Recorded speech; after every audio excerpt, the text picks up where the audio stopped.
가장 많은 불법 체류자 체포를 기록한 주는 텍사스, 플로리다, 캘리포니아, 조지아, 애리조나, 버지니아, 뉴욕 순으로 나타났습니다. 트럼프 행정부가 온두라스와 니카라가 주신 8만 명에 대한 TPS 임시보호신분 프로그램을 종료하고 출국령을 내렸습니다. 고 아름다운 BBB법에 따라 사회보장연금 수혜자들의 90%는 내년부터 연방소득세를 안 내게 된다고 백악관과 사회보장국이 밝혔습니다. 한국에서 열리는 통일 골든벨 본선대회에 참가할 워싱턴 대표 청소년들이 출정을 앞두고 좋은 성적을 거두겠다는 각오를 다졌습니다. 시청자 여러분 안녕하십니까? 워싱턴 뉴스 투데이입니다. 트럼프 행정부 출범 이래 불법 체류자들을 가장 많이 체포한 주는 텍사스주로 5개월 동안 2만 명을 넘긴 것으로 나타났습니다.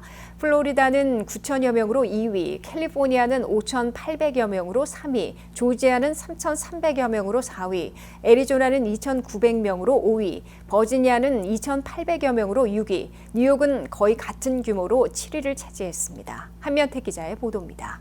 트럼프 행정부의 사상 최대 불법 체류자 체포 추방 작전에서 첫 5개월 동안 주별 체포에서 큰 격차를 보이고 있는 것으로 나타났습니다.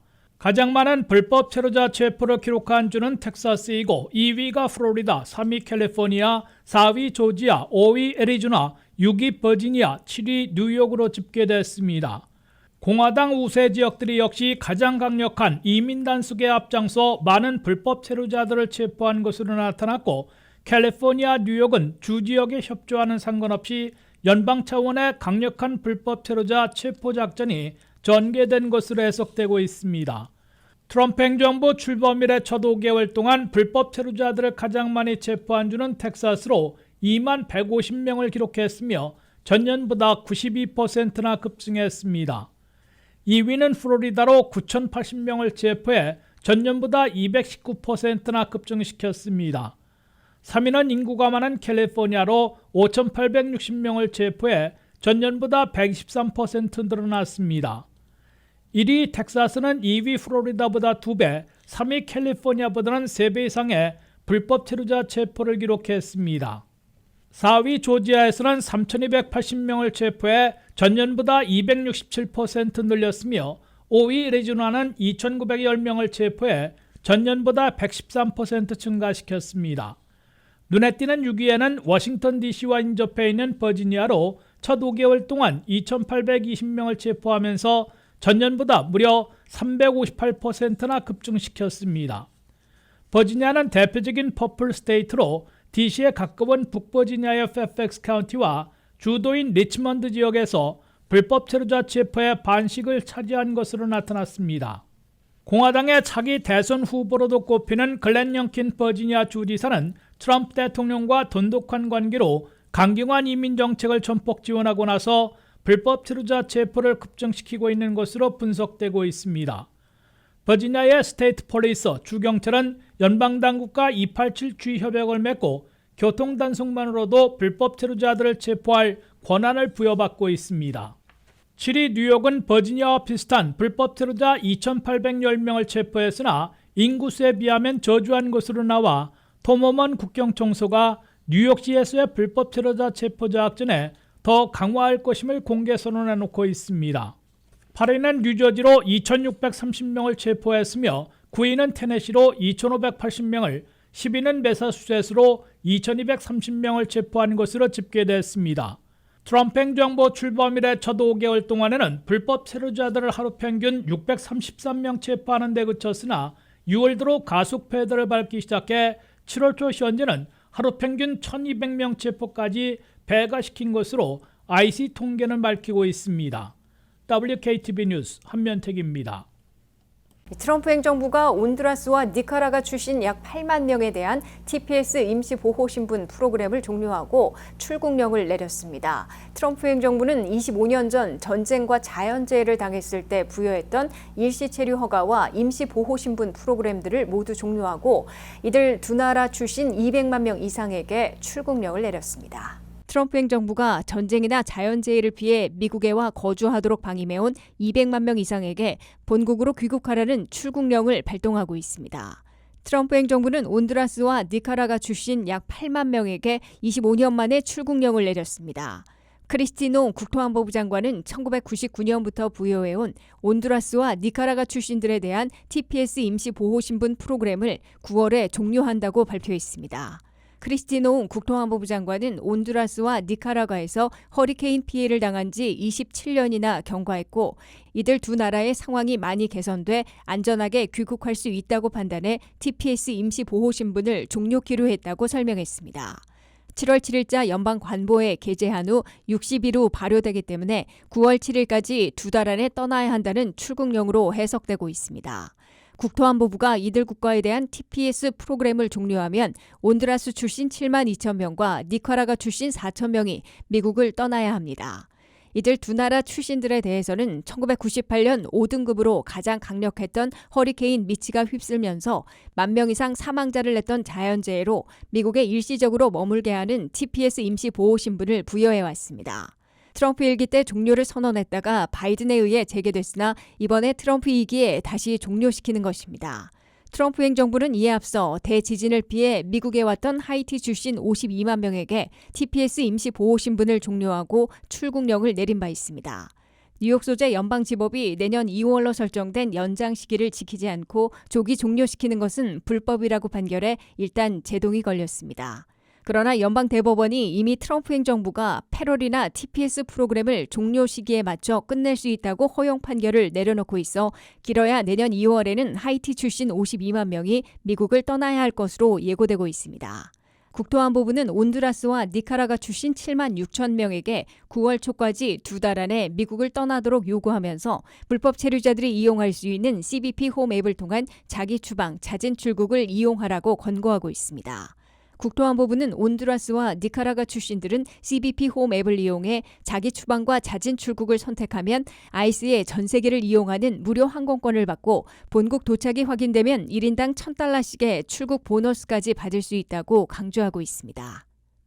크고 아름다운 BBB법에 따라 사회보장연금 수혜자 7,100만 명의 90%는 내년부터 연방소득세를 안 내게 된다고 백악관과 사회보장국이 밝혔습니다. 65세 이상 시니어들에게 보너스 스탠다드 디덕션으로 $6,000를 추가하게 돼 연방소득세를 낼 필요가 없어지는 경우가 크게 늘어날 것으로 예상되고 있습니다. 한면태 기자의 보도입니다. 초대형 감세 조치를 담은 크고 아름다운 BBB법에 따라 사회보장연금 수혜자들도 큰 혜택을 보게 됩니다. 사회보장연금을 받고 있는 7,160만 명 중에 90%나 내년도 세금 보고 시에 연방소득세를 한 푼도 내지 않게 될 것으로 나타났습니다. 백악관 경제자문회의 CEA와 사회보장국은 사회보장연금을 받고 있는 시니어들의 최소 88%인 5,140만 명에서 최대 90%인 6,400만 명은 BBB법에 따라 스탠다드 디덕션에다가 보너스 디덕션을 적용하면 연방소득세를 내지 않아도 된다고 밝혔습니다. 사회보장연금을 받고 있는 7,160만 명 가운데 대략 절반 정도는 현재도 소득이 적어 연방소득세를 내지 않고 있습니다.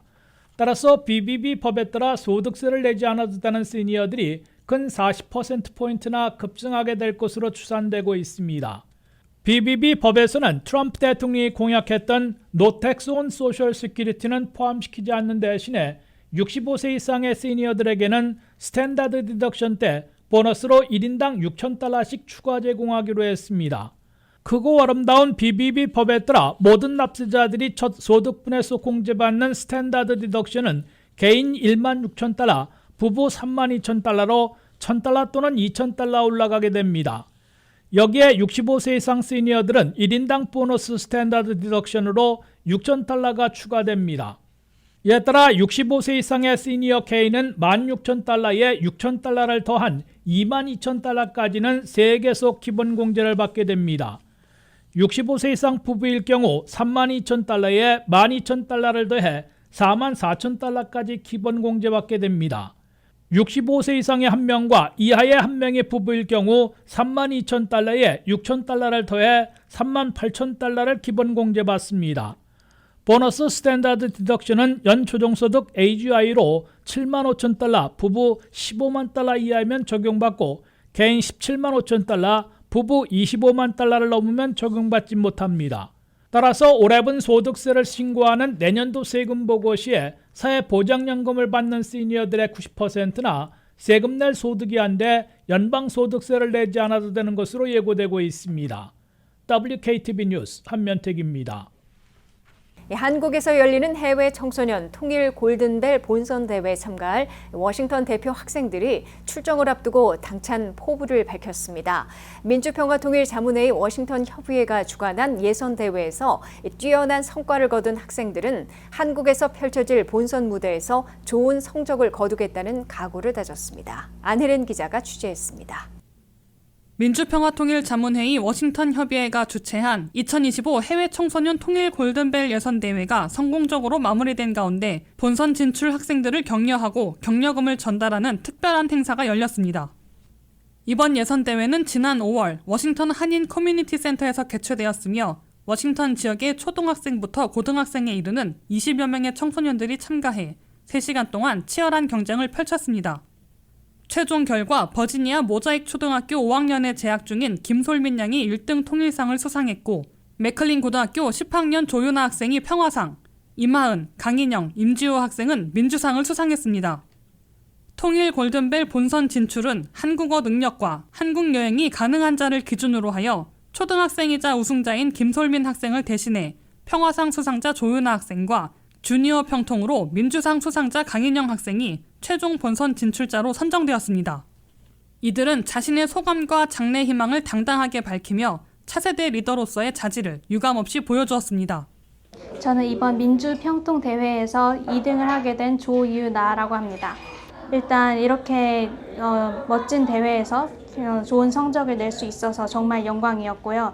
이번 경험을 기반으로 해서 나중에 성인이 되면 남북 간의 평화에 기여하는 그런 사람이 꼭 되고 싶습니다.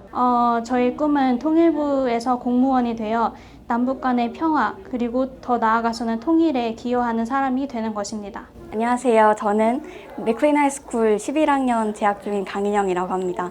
저는 주니어 평통 워싱턴 대표로 참여하게 되었습니다. 제가 통일 스피치에서 젊은 세대가 통일에 관심이 부족하다는 주제로 1등을 한 적이 있는데요. 저부터도 통일에 뭔가 기여할 수 있는 사람이 되고자 이 골든벨에 참여하게 되었습니다. 통일 골든벨을 통해서 오랜만에 한국에 가게 돼서 너무 기쁘고 설레고 더 준비를 열심히 해서 꼭 1등 하고 싶어요.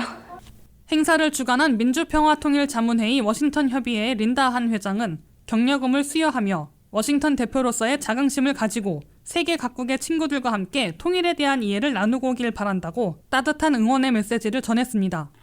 또한 이문영 간사는 이번 대회를 계기로 워싱턴 지역의 주니어 평통 활동을 더욱 활성화하고 더 많은 청소년들이 통일과 평화 문제에 관심을 갖도록 하겠다고 밝혔습니다.